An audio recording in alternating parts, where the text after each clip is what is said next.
Sa ibang balita, hirap daw magpatingin sa mga dentista ang marami sa Canada. Ayon po yan sa pinakahuling ulat ng Statistics Canada. Ang dahilan sa likod nito, sa report ni Teresa Barrera.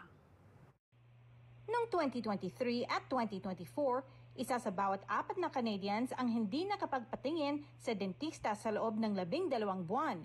Ito ayon sa datos na inilabas ng Statistics Canada kamakailan.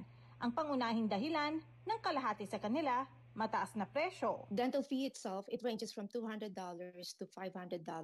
So imagine a family of 4, right?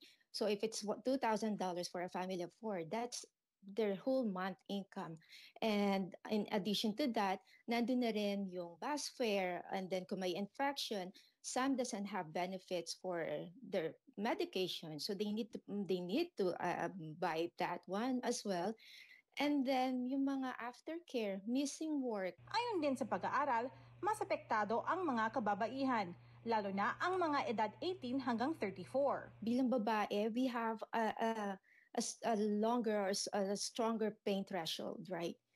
Kayang-kaya po natin yung pain. So we kind of like tend to ignore that, right? There's also fear, and the biggest is fear and anxiety. Ayon sa founder ng Filipino-Canadian Dental Hygienist Society, mahalaga raw alamin ang ilang alternatibo para makapagpatingin sa dentista sa mas murang halaga, gaya ng maraming low-cost dental facilities na pwedeng i-research, pati na rin mga charity non-profit dental clinics. You know, there's a lot of government programs na available para sa community. Bakit po ang Filipino community ang pinaka-lowest registration for this? Parang nahihiya. Parang nahihiya na they are on welfare, they are seeking help from the government.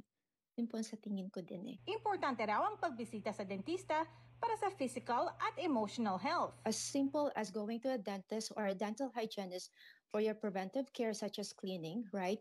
It will actually help you avoiding having a more expensive or a bigger dental procedure.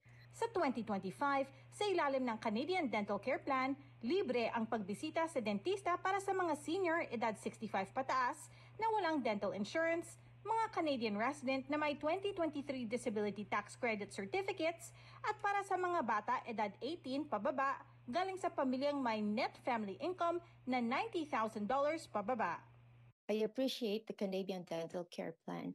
Now we're seeing more seniors and low-income children, children from the low-income family seeking dental care, right? And I can't wait for the next rollout for the adult who are will be qualified for this program as well. Teresa Barrera, Omni News, Vancouver.